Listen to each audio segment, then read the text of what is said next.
JLF's Brave New World welcomes you back to the second session of the day. JLF's Brave New World has recently completed 100 episodes with over 3 million views and has featured Nobel laureates Orhan Pamuk, Esther Duflo, Abhijit Banerjee, His Highness, His Holiness the Dalai Lama, the Booker, Pulitzer, and Commonwealth Sahitya Academy Award winners, including Margaret Atwood, Peter Carey, Howard Jacobson, George Saunders, Jhumpa Lahiri, Dr. Siddharth Mukherjee, Edmund de Waal, and so many others. Those of you who missed our earlier session of the day, Intern Paramadita, The Wandering in Conversation with Shamim Black, you can find this on our YouTube channel, Jaipur Litfest JLF, or on our Facebook page, Jaipur Litfest. Our next session today is The Making of Modern Britain. Andrew Marr in conversation with Swapan Dasgupta, from Sylvia Plath to Elvis Costello, Frank Critchlow to Bob Geldof, Zaha Hadid to James Dyson, David Attenborough to the Beatles. Each one of them has contributed in shaping the story of the modern United Kingdom. Andrew Marr is a leading British journalist and one of the most visible faces on BBC television, as well as the author of the recently released book, Elizabethans, How Modern Britain Was Forged. In this conversation with Swapan Dasgupta, Marr discusses the living history of modern Britain and reveals how artists, innovators, and activists define the new era and how Britain's past has shaped the 80s and the 90s. Andrew Marr was appointed political editor of The Scotsman and then of The Economist during the Thatcher years, before moving to The Independent as its main commentator and serving as its editor during 1996 to 1998. After working for The Observer and The Express, he became the BBC's political editor in 2000, and since 2005 has been the host of his own weekly Sunday program, interviewing British political and world leaders. It is by far the UK's most popular and longest running such program. Marr is also the author of 14 published books on history, art, royalty, poetry, and novels, and has produced many TV documentary series, including a BBC History of the World. Swapan Dasgupta is a member of India's parliament and columnist for major Indian newspapers. A journalist for over 30 years, he occupied senior editorial positions at the Times of India, Indian Express, and the India Today. He is the author of Awakening Bharat Mata, The Political Beliefs of the Indian Right. In 2015, he was awarded the Padma Bhushan and was nominated to the Rajya Sabha, the upper house of India's parliament. Please do remember to comment by typing it into the comment section below and asking questions. And in case any of you drop off due to bandwidth issues, you can find us on our YouTube channel, Jaipur Litfest JLF. And of course, if we drop off, just hang in there and we'll be right back. Ladies and gentlemen, The Making of Modern Britain, Andrew Marr in conversation with Swapan Dasgupta. Over to you, Swapan. Good afternoon, Andrew. It's evening here, but I think the marvels of modern science allow us to communicate these days rather seamlessly, which is quite a relief in this age of COVID. Now, modern Britain, that's a pretty, difficult one to define. Traditionally, I think people have started, there was a time when it used to be defined from 1918. Then I think the goalpost shifted to 1945. But you've written a book called The Elizabethans, which unfortunately hasn't yet landed in India. So I can only guess what it's about. But I think The Elizabethans is a wonderful way of approaching modern Britain, 1952 to 2020. That's about 10 volumes of my first day cover collection, just as how vast the expanse is. Now, if I was to sort of begin with the monarch herself, how has the monarchy changed from 52 to now? I think the Queen's accent has changed. I saw a broadcast of the Queen speaking in a Christmas message or some radio thing in 52, and I think she sounds distinctly different now. Well, I'm very, very glad. Thank you for that very generous introduction. I'm very glad you started by talking about the Queen and about accent. That is something I talk about in the book, because the Queen no longer speaks the Queen's English. Like everybody else, her voice has changed over time. And in the early part of my book, if you want to get on in Britain, you have to have elocution lessons. Lots of ambitious working class kids were going to learn to speak a much more, what we call received pronunciation English.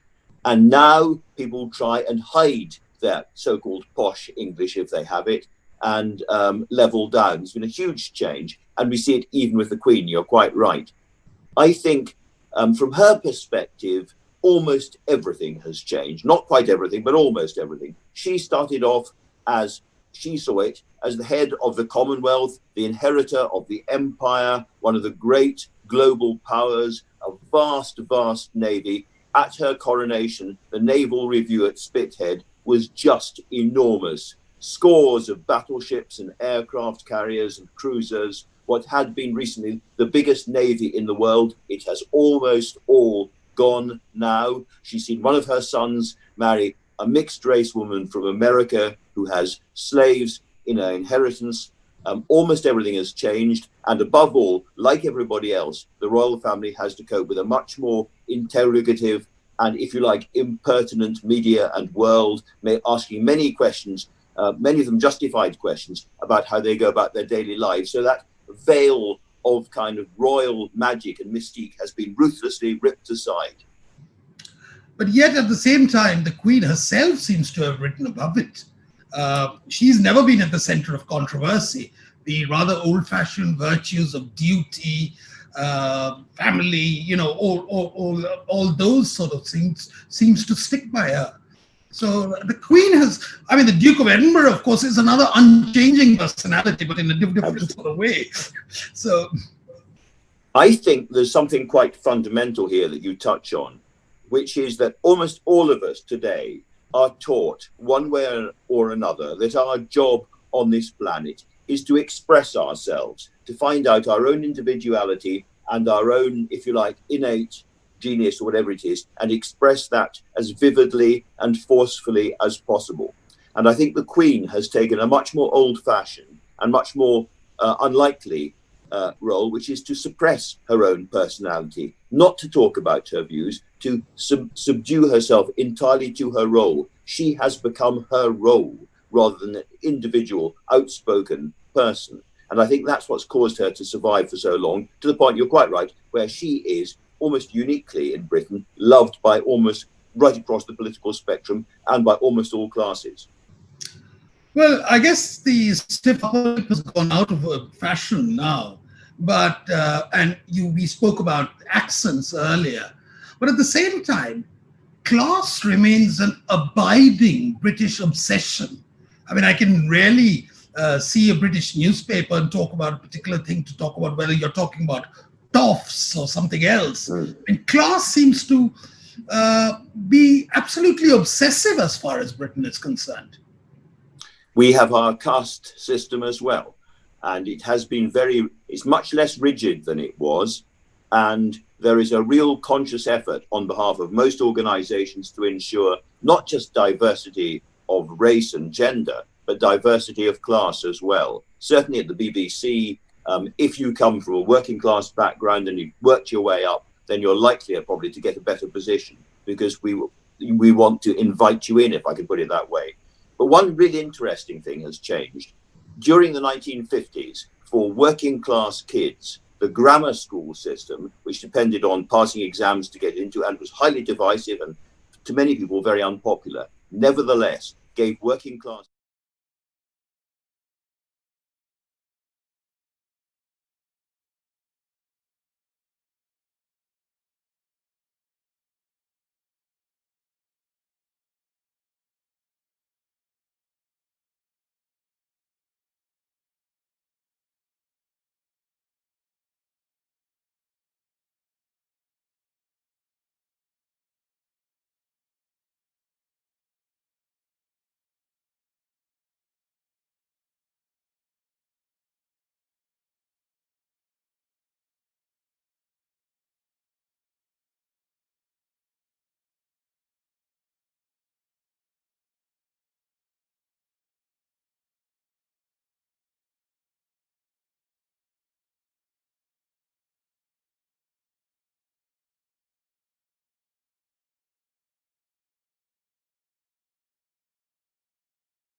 that they'd reached the top. Now, the reason that the Times newspaper had that splash was because of an extraordinarily brave and ingenious journalist called James Morris, who'd gone right with the team to the top of Everest.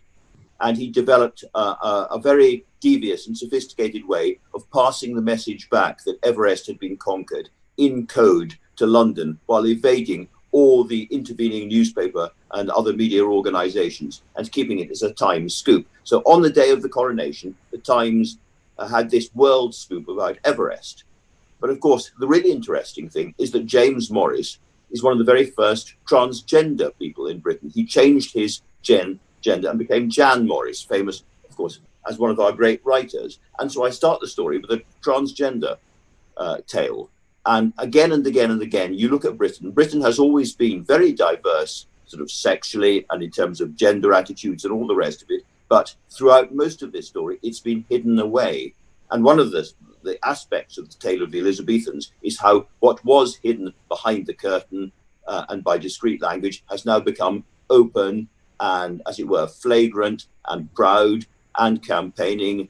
And that's a huge, huge change in this country. I think the culture wars that we are going through in Britain, and of course, it's happening all around the world. It's happening in India, it's happening in the United States, is one of the aspects that I wanted to get at in this book. I've done traditional histories, if you like, where you focus on the political leaders and the general elections and the ideologies and the battles and all of that. But it's always struck me that the really big change in my lifetime, because I was born in 1959, this book starts in 1953, but broadly speaking, during the Queen's reign, the big change in my lifetime hasn't been in the outward signs, it's been what's been inside our heads and the way our mentalities and our attitudes have changed. And this book, Elizabethans, is really supposed to tell that story through individual lives.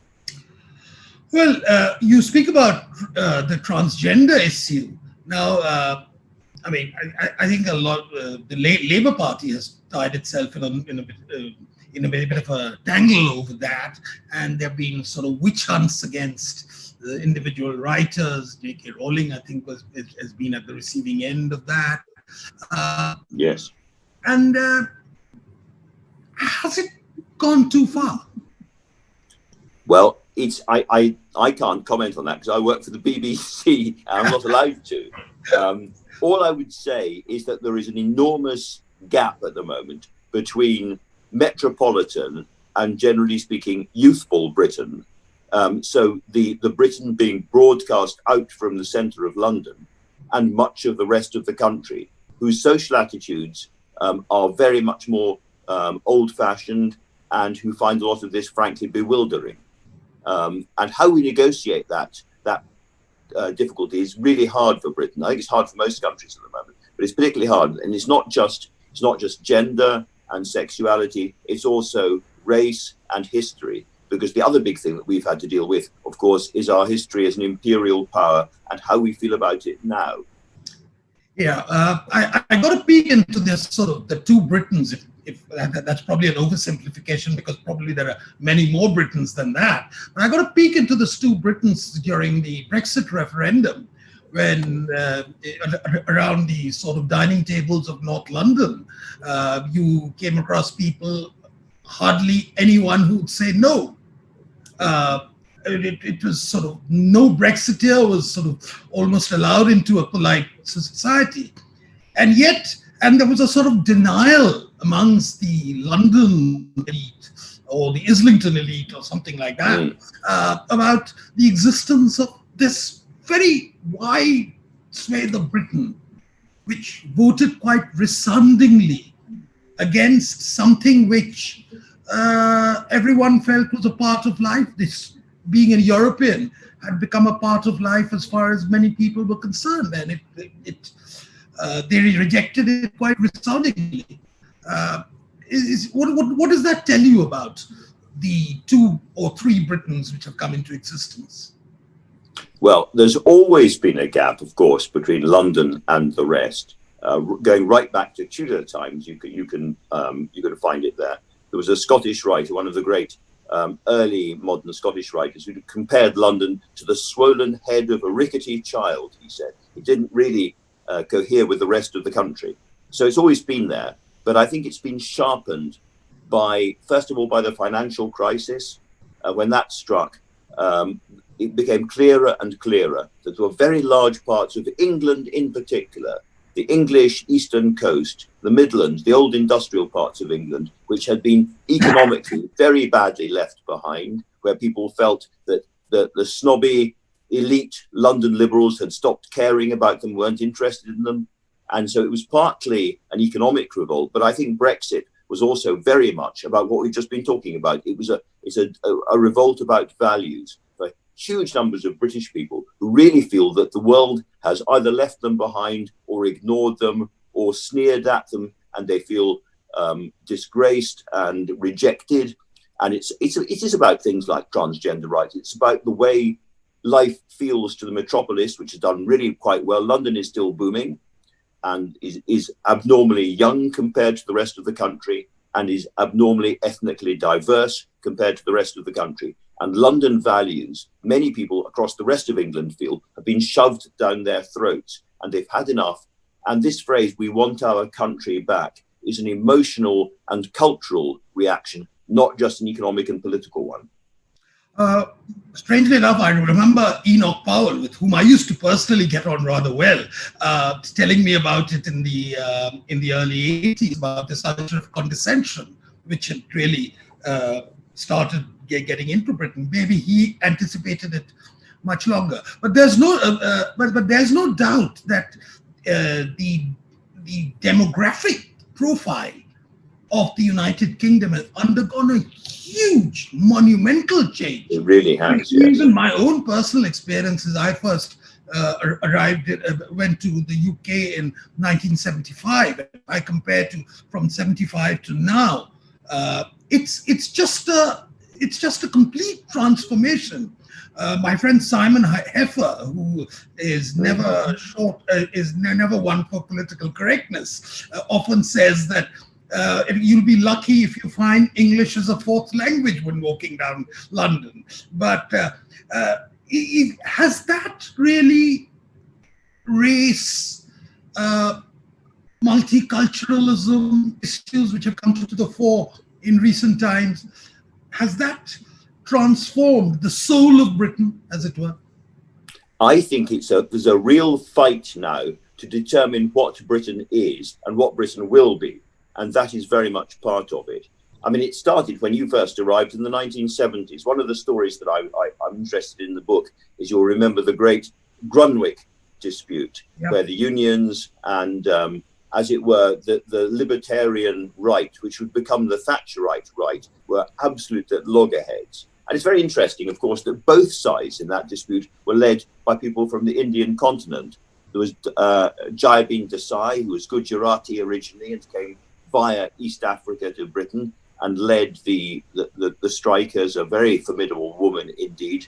But people forget that George Ward, the owner of the Grundwick factory, was himself born in Delhi and was Anglo-Indian, half Indian himself. His father had been working, I think, for the Indian Railways beforehand. So both sides were there in an iconic dispute, which has in many ways defined how Britain even is today, because you can still see the division between people who are inspired by entrepreneurialism and business and want the state to get off our backs. And that is very much the George Ward view.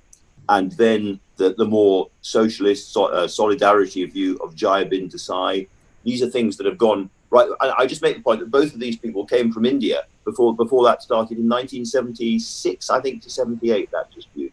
So it's been with us for a long time. But I certainly think all sorts of issues in Britain are being affected by multiculturalism. I'll give you a couple of examples. One would be the law of blasphemy, which had virtually died out completely in Britain, and the idea of blasphemy had gone. But of course, the emergence of a large Muslim community in Britain has brought it straight back, and it is now something being argued about up and down the country. Another example would be the effect of COVID on Britain, for instance, a more positive example in terms of minority communities.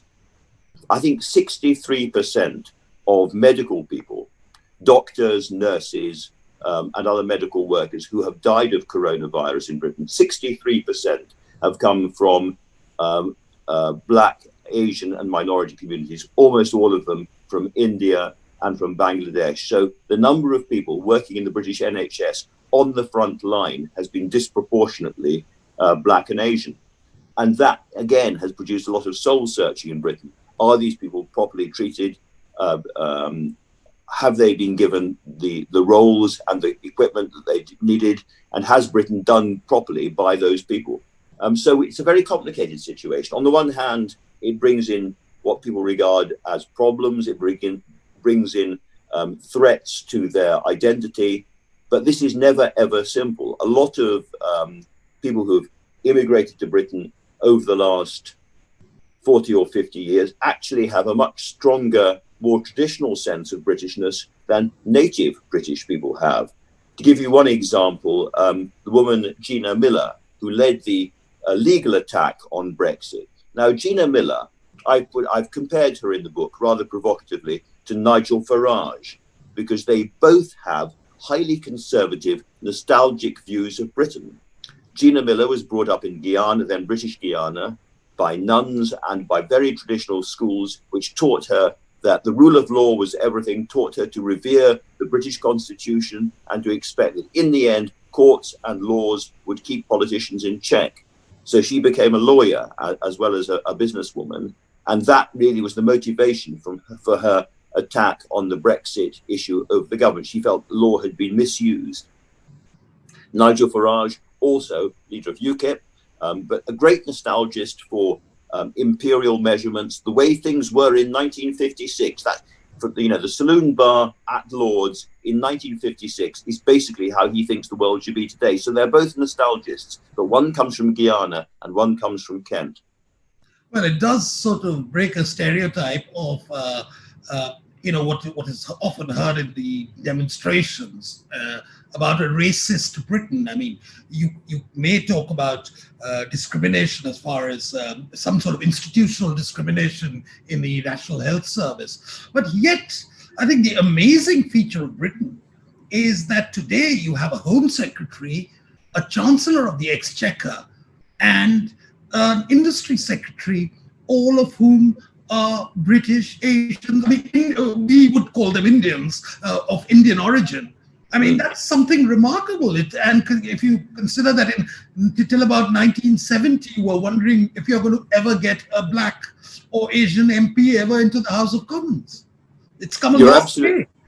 You're absolutely right. But it also, I don't know how common in India this phrase BAME is, probably not at all, B-A-M-E. It's used in Britain all the time. It stands for Black, Asian, Middle Eastern. And it's a very, very bad phrase in my view, because it lumps together all the different minority communities in Britain.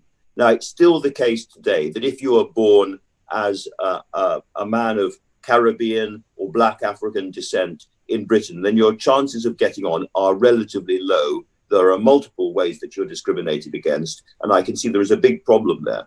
But in terms of the Asian communities, they have done overall much, much better. Now, of course, it's particular people from the subcontinent. It's not all Asians coming in. I've got one good colleague on the BBC called Amol Rajan, who is going to take over the entire organization. He seems to broadcast on every channel. He's a very, very clever, very, very nice guy. And I said to him once, Amol, what's your background?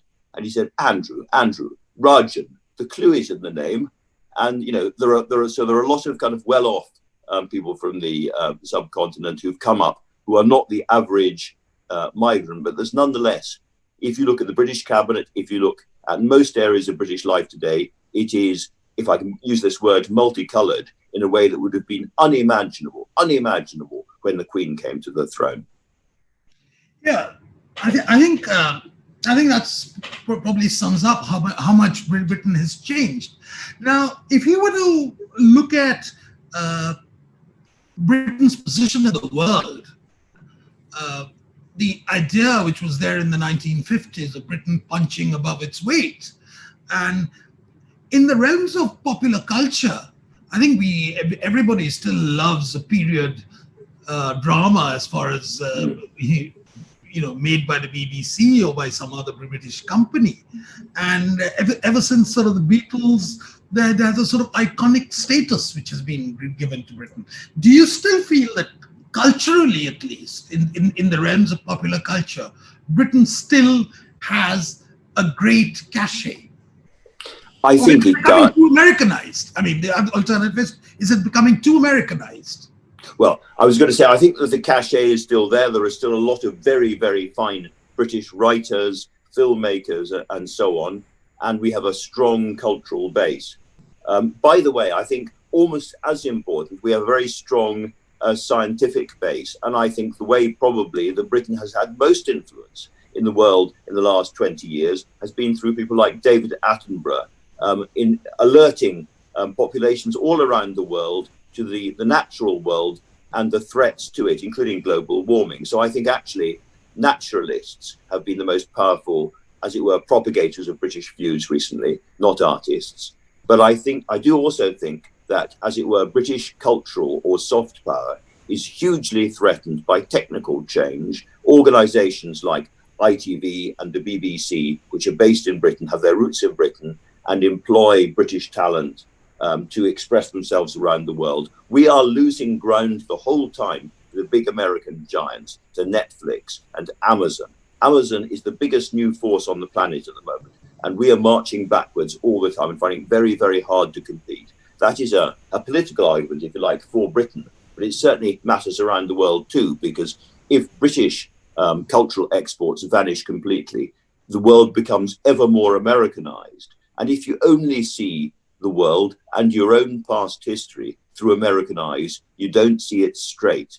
And I think of the very, very successful, well-made, but American-funded series about the royal family, The Crown. That is very much an American view of the British royal family, and it omits many things that British people themselves would like to see there, subtleties that aren't there, however well made it is.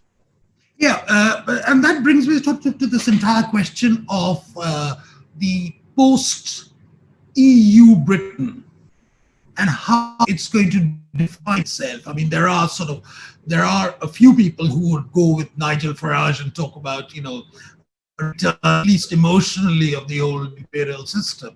But then there are others like Boris Johnson who would say, what we need to do is to create a new Singapore in our own way, so between the two, how do you think in the coming days Britain is going to define itself vis-a-vis the world? This is very, very hard. I think what we've seen in the last 2 months in particular, it crystallizes the problem that Britain has. A country which is Britain's sized, relatively modestly sized country in the modern world, needs friends, needs alliances. And we were caught between the Americans and the Chinese, frankly, when it comes to Huawei and the 5G license. A great deal of suspicion amongst the West about Chinese companies and where they really report to and to what extent they are actually controlled by the Communist Party in Beijing, and therefore whether they can be trusted to run our networks and many of our other systems as well, including our nuclear power stations, which they also want to run. So we've got the temptation to be as friendly and soft and gentle as possible to the Chinese government because we need them economically. And at the same time, the Americans saying, no, you keep away or you'll get into trouble with us over our trade deal. As choosing between Trump's America and Xi's Beijing, that's a very hard choice for Britain, but it's one we have to make. We can't dodge it. If you're inside the EU, then you have a certain protective wall around you for those kind of decisions. Outside, they're sharper and harder. That doesn't mean that the world won't work for Britain after the EU. It may well produce the kind of economic shock that galvanizes the country again, rather as Margaret Thatcher's economic shocks in the early 1980s galvanized the country, and despite all the loss of jobs and factories, forced the economy to grow again very fast. The same thing might happen now. We simply don't know, but it won't avoid our need to make very hard choices as between, at the moment, American influence and Chinese influence. Of course, we are reaching towards India all the time as a way through that, and to other countries as well. Yeah, which brings me to the question, these shocks which have been there, which have been felt, the tremors. And I come back to the place you're sitting in, Scotland. And I think this is the entire Scottish issue, which is now sort of started to dominate the British political landscape as to whether Scotland will remain a part of the United Kingdom or not. Yes, absolutely. I mean, I have been telling colleagues now for many, many months that the Scottish story was going to be the next really big political story in Britain. And I think people are beginning to notice rather late in the day that that's the case. In Scotland at the moment, the opinion polls show support for independence running at 55%. So a majority for independence at the moment. And the SNP, as the Scottish government, Scottish National Party, are absolutely dominant.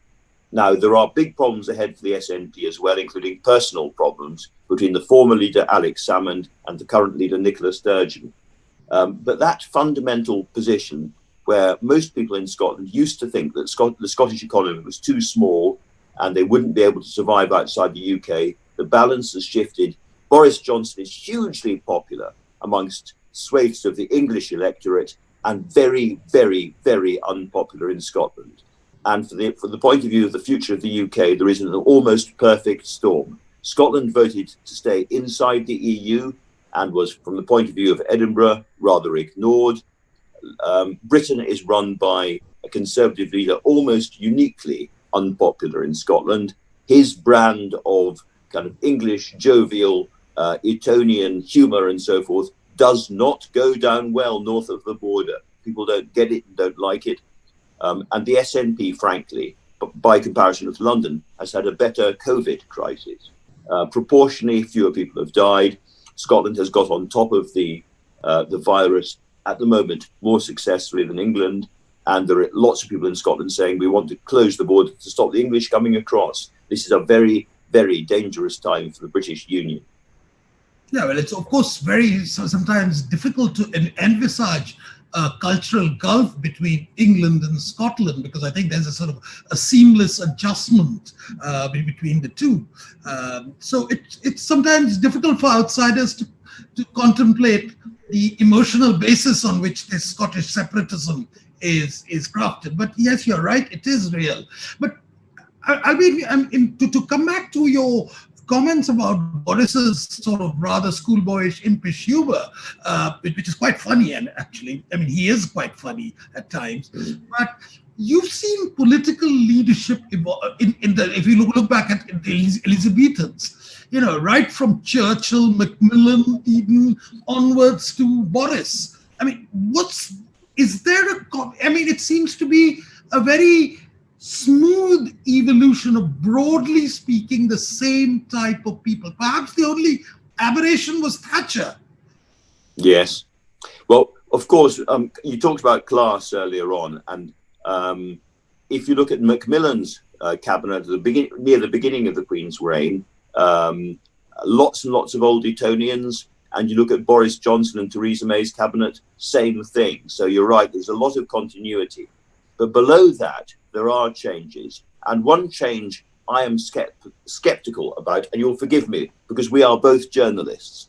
I am worried about the number of journalists rising to the top in politics, because the skills that you need in journalism, which is vivid phrasing, a sense of controversy, good headlines, working faster deadlines, and all that, translates to one aspect of politics. It makes people sometimes very funny and good speakers, but the other political qualities, the ability to administer complex and large organizations, to think ahead, to understand data, those things are rather not present at the top of British politics in the way that they need to be. And I think we have a problem with too many journalists in politics.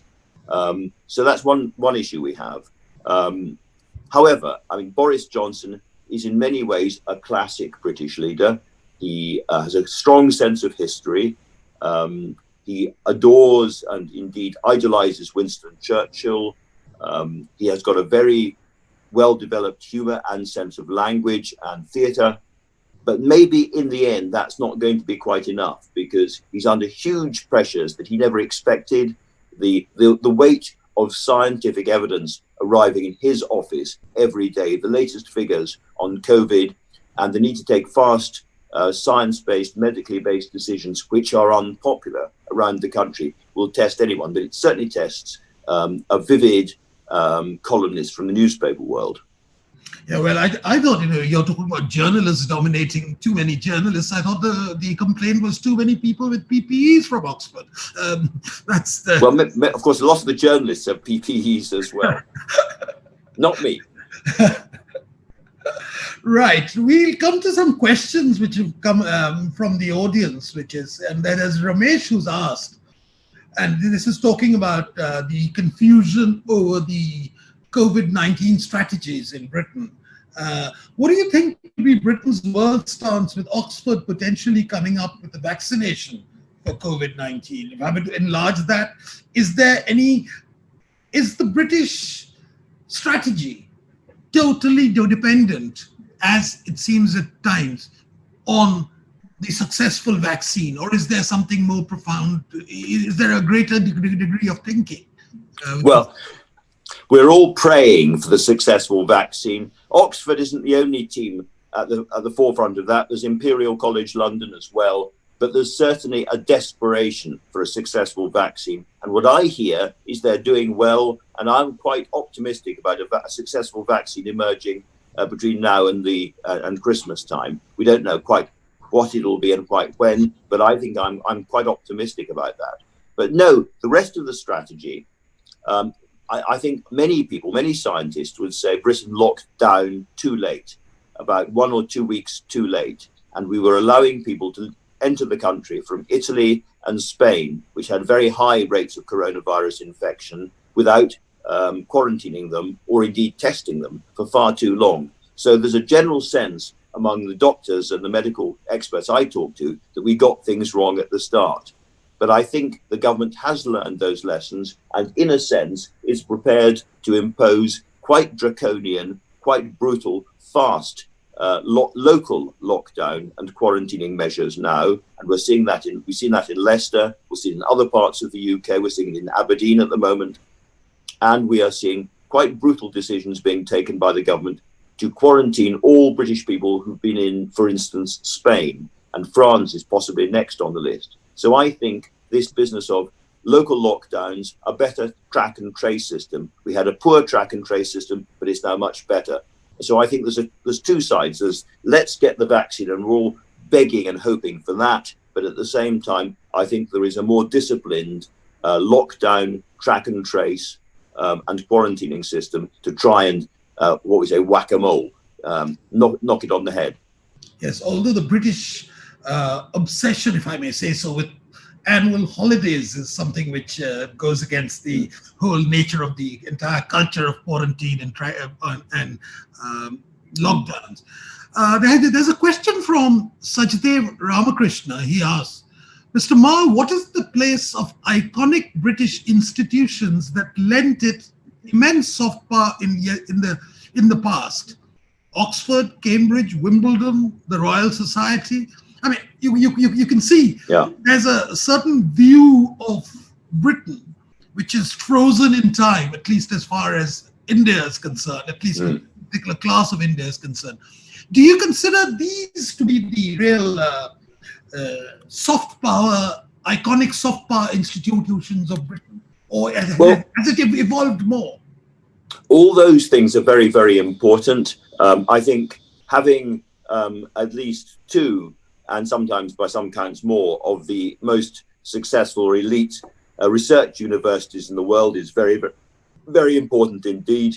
And yes, some of those globally recognized institutions, when it comes to regulations over law and the city, are also absolutely essential, never mind the monarchy. But I think that in the modern world, media and media companies are absolutely crucial. And as I was saying earlier on, I am concerned about the Americanization and the erosion of British cultural power, British cultural independence, if you like, where the big threat has never been Brussels. It's never been Brussels. It's always been California, Hollywood, and those gigantic American companies. I mean, Amazon has a pile of cash higher than Everest, which it can spend on almost anything it likes around the world. It's a huge, huge force in the world.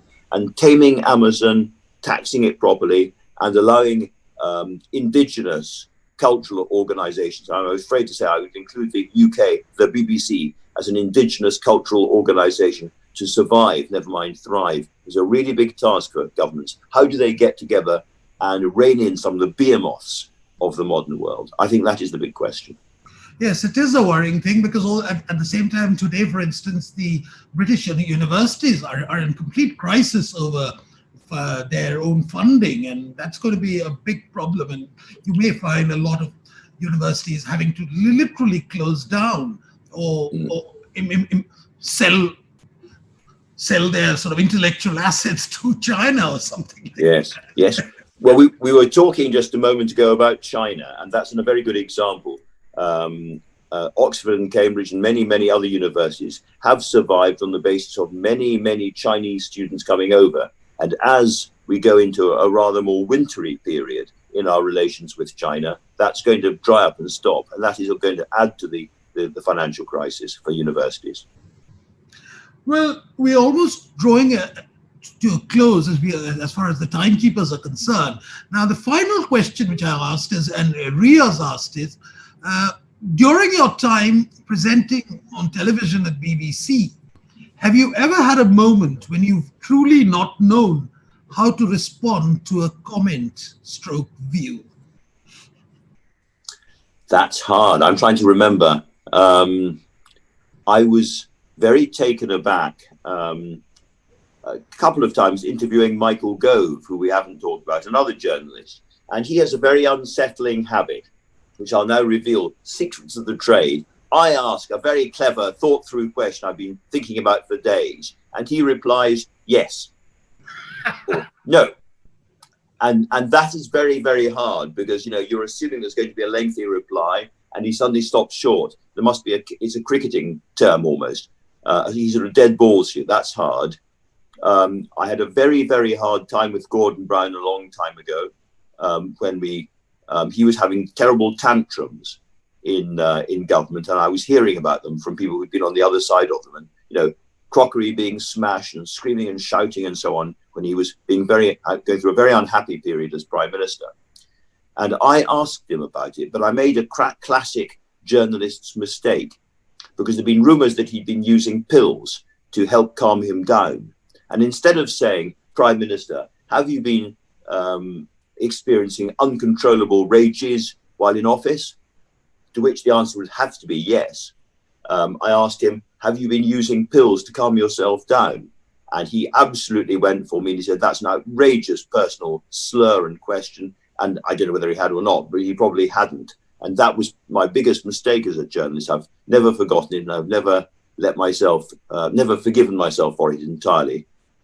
But no, I think most times these days I go into an interview well prepared, thinking ahead. The job of the editor is to tell me what he thinks the interviewee will say ahead of time and how we deal with what the interview. So we game all these interviews at great length, and that mostly pays off.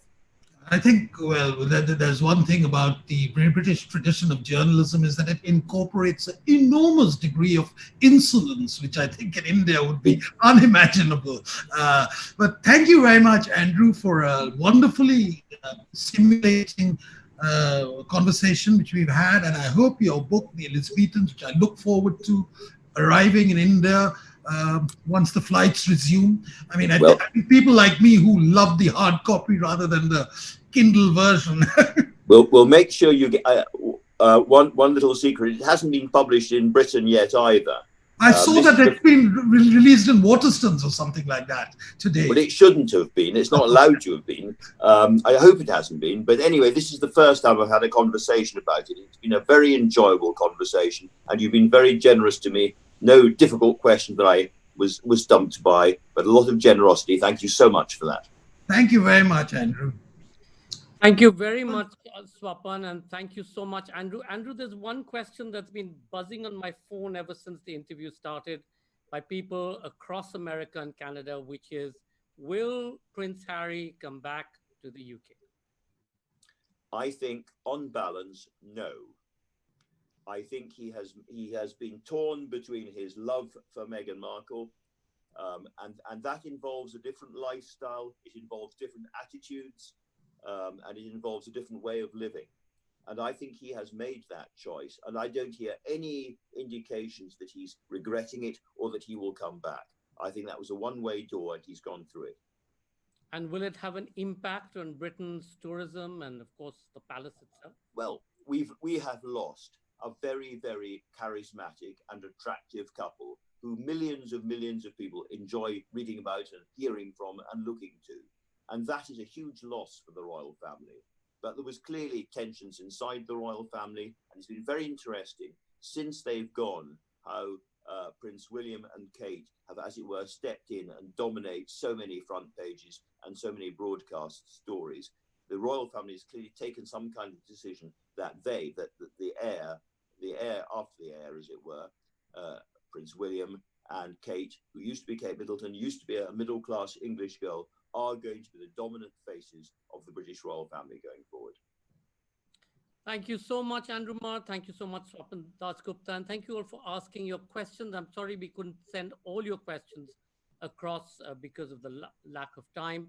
Please do remember to log in on Saturday, the 8th of August, for another set of great sessions. We begin with Red Carpets and Other Banana Skins, Rupert Everett in conversation with Sandeep Roy.